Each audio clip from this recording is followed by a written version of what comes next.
Hello बच्चों, आइए इस प्रश्न को देखते हैं।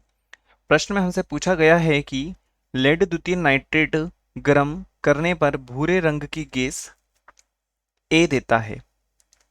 गैस ए को ठंडा करने पर रंगहीन ठोस बी में परिवर्तित हो जाती है। ठोस बी को NO के साथ गर्म करने पर यह नीले रंग के ठोस सी में परिवर्तित हो जाता है। ए, बी और सी को पहचानिए, संबंधित अभिक्रिया लिखिए तथा बी और सी की संरचनाएं भी हमें देनी है। तो सबसे पहले हम बात करते हैं यहाँ पर प्रश्न से संबंधित मुख्य अवधारणा के विषय में। मुख्य अवधारणा जो कि संबंधित होगा लेड नाइट्रेट की अभिक्रिया या लेड नाइट्रेट। अब यदि हम बात करें तो लेड नाइट्रेट का जो हमारे पास में सूत्र होता है वह क्या होता है? Pb NO2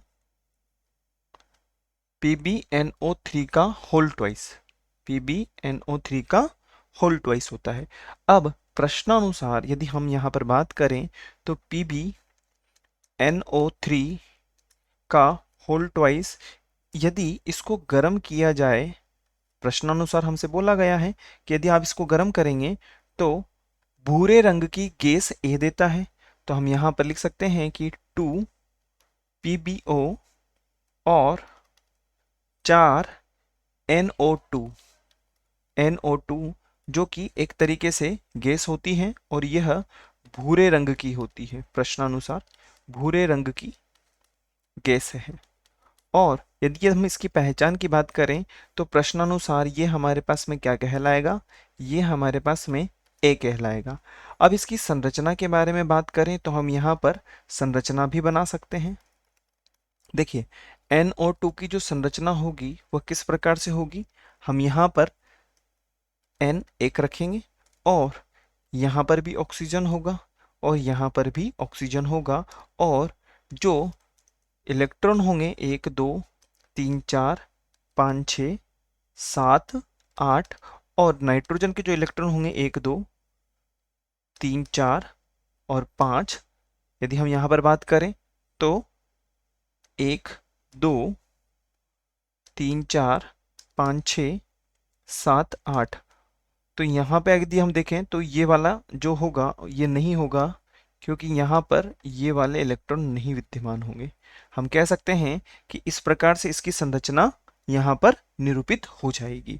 अब हम बात करते हैं, प्रश्नानुसार हमें दिया है कि बी की जब ए को जब ठंडा किया जाता है तो रंगहीन ठोस में परिवर्तित हो जाता है।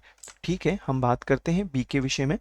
तो क्या दिया हुआ है कि जब NO2 को प्रश्नानुसार हम ठंडा करेंगे तो क्या होगा? वह N2O4 के अंदर बदल जाएगा और यह एक प्रकार से हमारे पास में हम कह सकते हैं कि सॉलिड होगा और रंगहीन होगा। और यदि हम इसकी पहचान की बात करें तो ये हमारे पास में बी के रूप में होगा। और यदि हम इसकी संरचना को यहाँ पे समझना चाहें तो इसकी संरचना हम किस प्रकार से निरूपित कर सकते हैं? देखिए, N2 है तो 2 N हमें यहाँ पे लिखने होंगे। देखिए, यह N है और यह भी N है।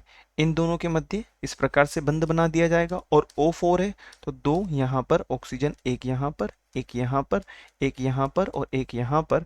और जो इलेक्ट्रॉन होंगे तो हम उनको 1 2 3 4 5 6, 1 2 3 4 5 6 और 1 2 3 4 5 6, 1 2 3 4 5 6, इस प्रकार से इसकी संरचना निरूपित की जा सकती है। प्रश्नानुसार फिर क्या कहा है कि बी को NO के साथ में क्रिया करवाने पर, तो बी क्या है हमारे पास में? बी है हमारे पास यहाँ पर N2O4 है। इसकी अभिक्रिया NO के साथ में यदि हम करवाते हैं तो क्या बनेगा? गर्म किया जा रहा है तो हम देख पा रहे हैं कि N2O3 बनेगा जो कि एक नीले रंग का होगा, नीले रंग का। और यदि हम इसकी पहचान की बात करें तो ये हमारे पास में सी के रूप में होगा और यहाँ पर हम 2 लिख देंगे और यहाँ पर भी हम 2 इस प्रकार से लिख देंगे। और यदि हम बात करें तो यह सॉलिड है, ठोस अवस्था में होगा। और इसकी संरचना के विषय में बात करें, जैसा कि प्रश्न में हमसे कहा गया है कि इनकी संरचना भी हमें लिखनी है, तो N2 और O3 है। तो ध्यान से देखिएगा, यह N है, हम इसको थोड़ा सा नीचे की तरफ बना लेते हैं। देखिए यह भी N है और यह भी N है, इन दोनों के मध्य इस प्रकार से बंध होगा और द्विबंध के साथ में यहाँ पर ऑक्सीजन, द्विबंध के साथ में यहाँ पर ऑक्सीजन और एक ऑक्सीजन यहाँ पर इस प्रकार से निरूपित कर दी जाएगी और एक इलेक्ट्रॉन युग्म यहाँ पर विन्यासित हो जाएगा और इसकी संरचना कहलाएगी। और प्रश्न में हमें एबीसी की पहचान के लिए कहा था, तो एबीसी की हमने पहचान भी कर ली है, साथ ही साथ इनकी संरचनाएं भी बना ली हैं और यही हमारे प्रश्न का वांछित उत्तर है। आशा है आप इसे अच्छी तरह समझ गए होंगे। धन्यवाद।